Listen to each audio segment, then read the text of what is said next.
بسم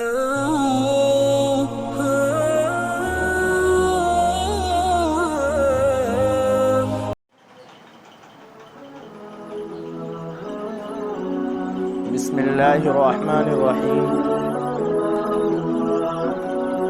عن أبي هريرة رضي الله عنه قال قال رسول الله صلى الله عليه وسلم أوتيت أمتي 5 خصال في رمضان لم يؤتيهن أمة قبلهم إلى آخره كما قال عليه الصلاة والسلام.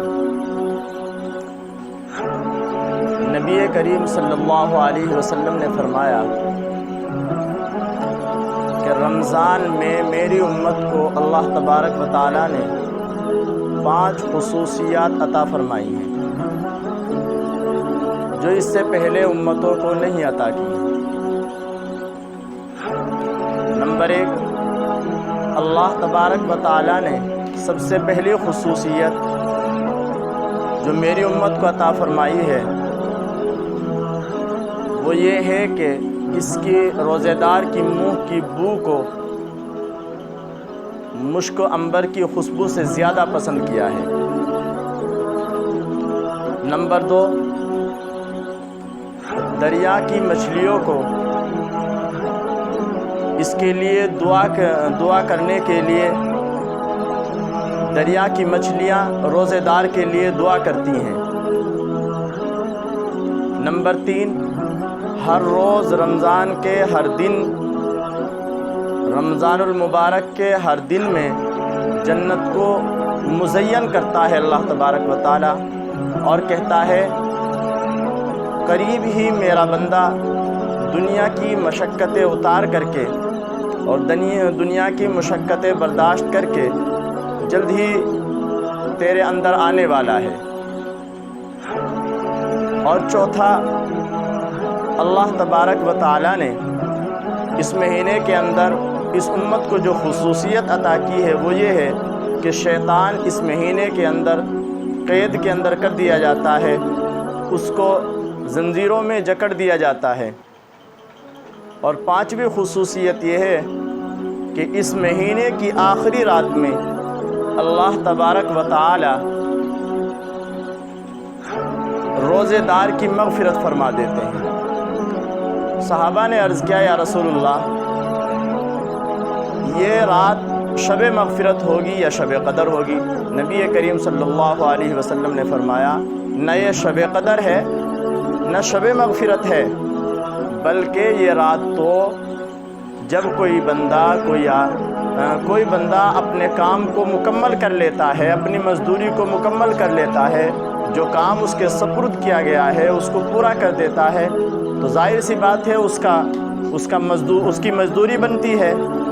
تو ہم نے ذمہ لگایا تھا رمضان المبارک کے روزوں کو، اب بندے نے اس کام کو مکمل کر لیا ہے، رمضان المبارک کو گزار لیا ہے، اللہ تبارک و تعالیٰ کی طرف سے اب اس کی مزدوری کا اعلان ہوتا ہے. تو اس رات میں اللہ تبارک و تعالیٰ اپنے بندے کو اس کی مزدوری عطا کرتے ہیں اس کے کام کے عوض. تو اللہ تبارک و تعالیٰ کی طرف سے اس بندے کی مغفرت کر دی جاتی ہے.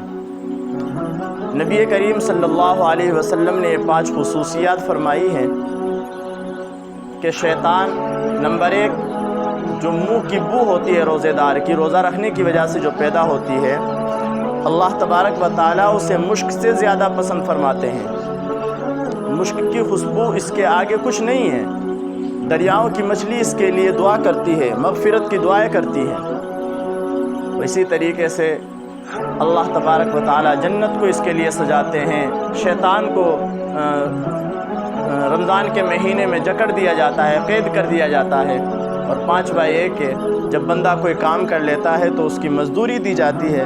تو اللہ تبارک و تعالیٰ بھی جب بندے نے رمضان المبارک گزار لیا ہے اس کی مزدوری عطا فرماتا ہے. تو ہمیں بھی رمضان المبارک گزارنا ہے. رمضان المبارک کے مہینے میں چند کام ہمیں بہت اہتمام سے کرنے چاہیے. ان میں سے اللہ تبارک و تعالیٰ کی طرف سے 2 کام تو ہم پر لازم ہوتے ہیں. نمبر 1 دن کا روزہ فرض ہے اور رات کے اندر عشاء کی نماز کے بعد 20 رکعت تراویح پڑھنی ہے۔ آج کل سوشل میڈیا پر بہت سارے لوگ 8 رکعت تراویح کی روایات پڑھتے ہیں۔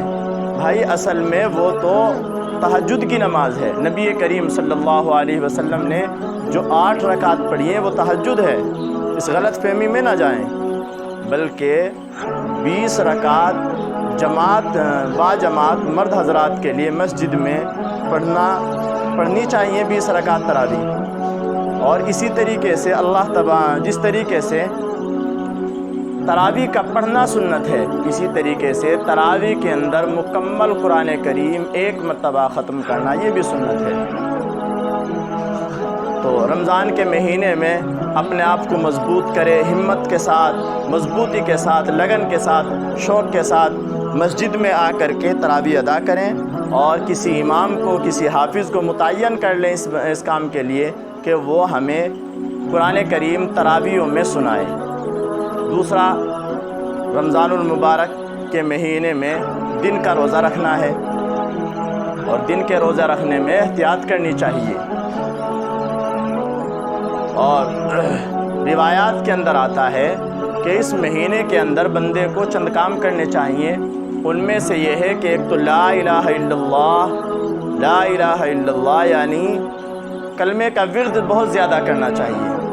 حضرت موسیٰ علیہ السلام نے ایک مرتبہ اللہ تبارک و تعالیٰ سے فرمایا کہ اللہ مجھے کوئی ایسا کلمہ بتلا دے جو تجھے سب سے زیادہ پسند ہو۔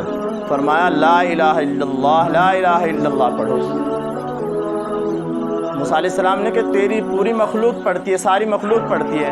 فرمایا کہ یہ کلمہ اگر ایک پلڑے میں رکھ دیا جائے اور دوسرے پلڑے میں پوری کائنات بھی رکھ دی جائے تو یہ کلمے والا پلڑا بھاری ہو جائے گا۔ اور دوسری چیز استغفار، کثرت سے استغفار کرنا چاہیے ہمیں۔ استغفر اللہ، استغفر اللہ، استغفر اللہ کے بہت سارے فضائل ہیں، ان میں سے نمبر 1 اللہ تبارک و تعالیٰ گناہوں سے پاک کر دیتا ہے۔